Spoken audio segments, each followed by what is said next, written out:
आज आम्ही राज्यपाल महोदयांची भेट घेऊन महायुतीचं सरकार स्थापन करण्याची परवानगी मागितली आणि राज्यपाल महोदयांनी परवानगी दिली। उद्या आझाद मैदानमध्ये संध्याकाळी 5:30 वाजता शपथविधी आहे।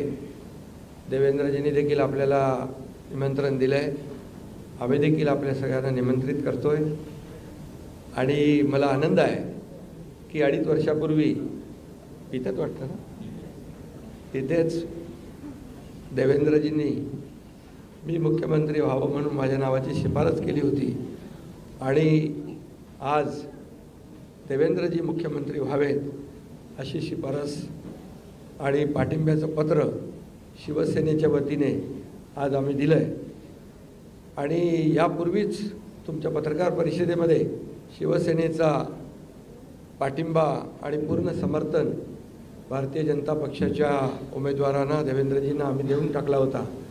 आदरणीय प्रधानमंत्री मोदीजी आणि गृहमंत्री अमित शाह साहेब असतील आणि भारतीय जनता पक्षाचे अध्यक्ष नड्डाजी जो काही निर्णय घेतील त्याला पूर्ण समर्थन पाठिंबा शिवसेनेचा असेल अशा प्रकारची भूमिका मी यापूर्वीच घेतली।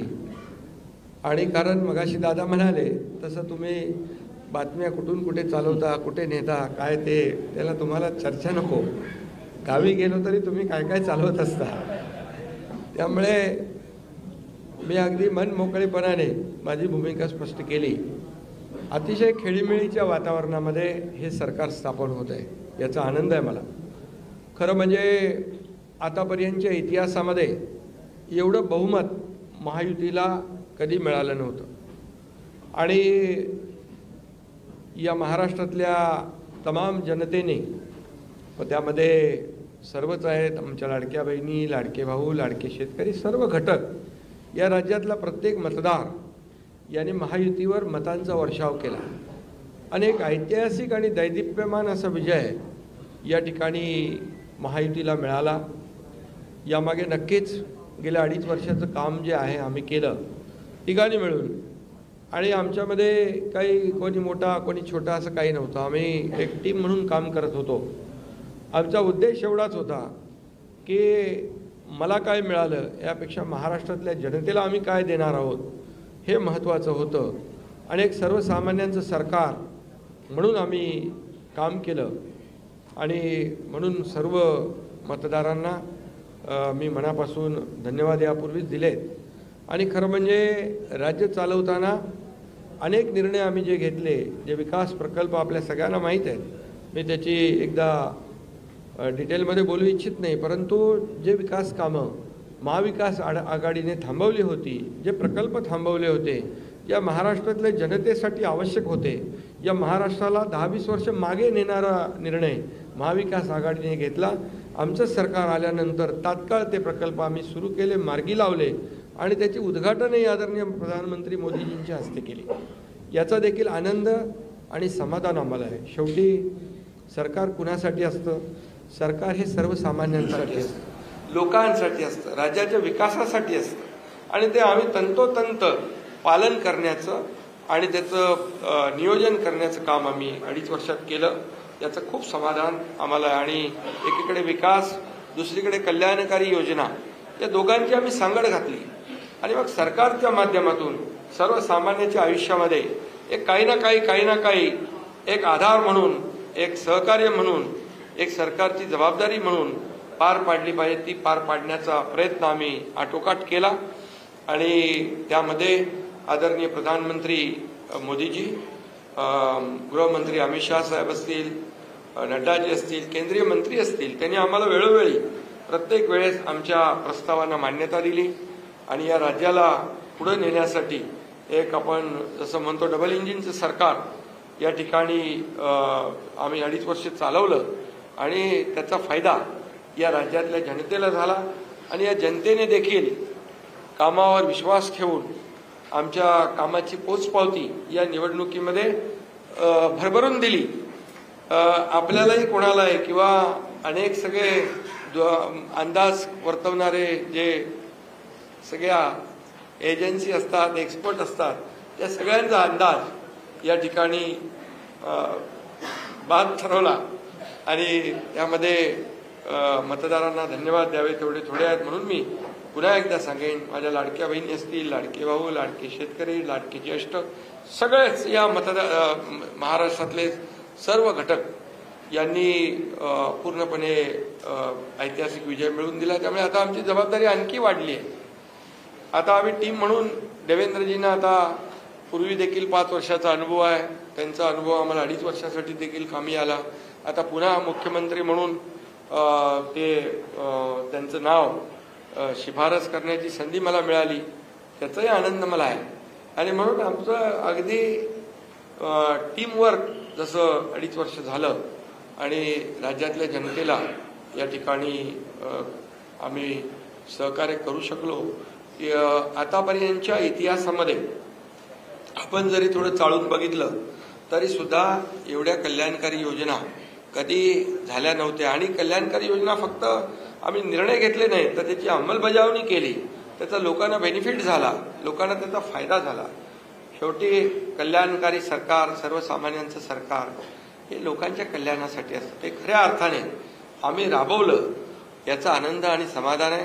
त्यामुळे मी पुन्हा एकदा देवेंद्रजींचं मनापासून अभिनंदन करतो की पुढचा आपला जो प्रवास आहे तो अतिशय यशस्वी आणि राज्याला पुढे नेणारा, या राज्याचा विकास करणारा आणि सर्वसामान्यांना न्याय देणारा ठरेल.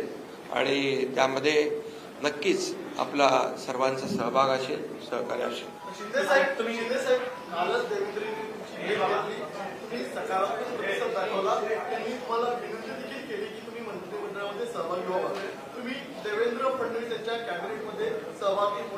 अरे बाबा, ते सांगितलं ना संध्याकाळी, आम्ही सांगतो तुम्हाला, संध्याकाळी सांगतो. मला ते एकदमच पाहिजे का सगळं? थोडं थांबा. देवेंद्रजी माझ्याकडे आले, त्यांचा मनाचा मोठेपणा आहे, त्यांना धन्यवाद देतो. आमच्या सर्व महायुतीच्या आमदारांचा देखील जो काही आग्रह आहे सगळ्यांना मी धन्यवाद देतो, सगळ्यांचा आदर करतो. त्यामुळे तुम्हाला सांगू नका.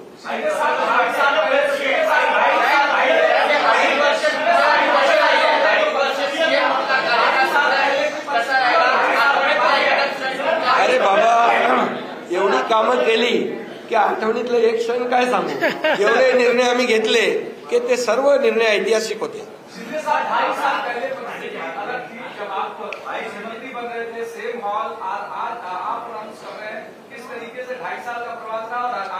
बहुत खुशी है मुझे कि 2.5 साल में हमारी सरकार ने, महायुति सरकार ने और हम तीनों ने और हमारी टीम ने जो काम किया है वो उल्लेखनीय है.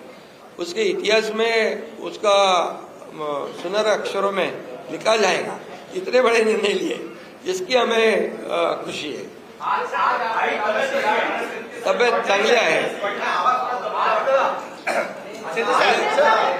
आवाज थोडा, अरे आता तब्येत होते चांगली ना, लगेच कसं जोरात बोलू.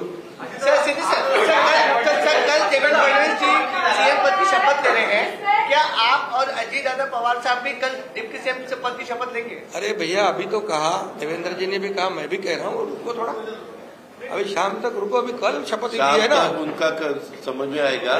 मैं तो लेने वाला हूँ.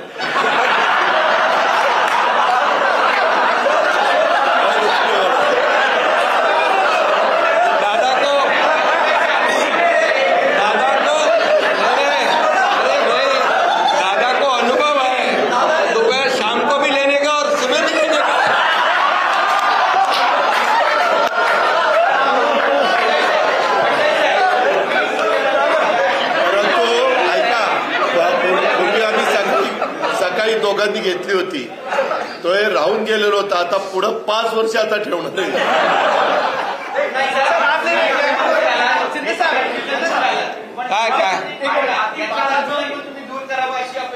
अरे सगळे कन्फ्युजन दूर होतील, थोडी कळ काढा, काही कन्फ्युजन ठेवणार नाही, सगळं क्लिअर.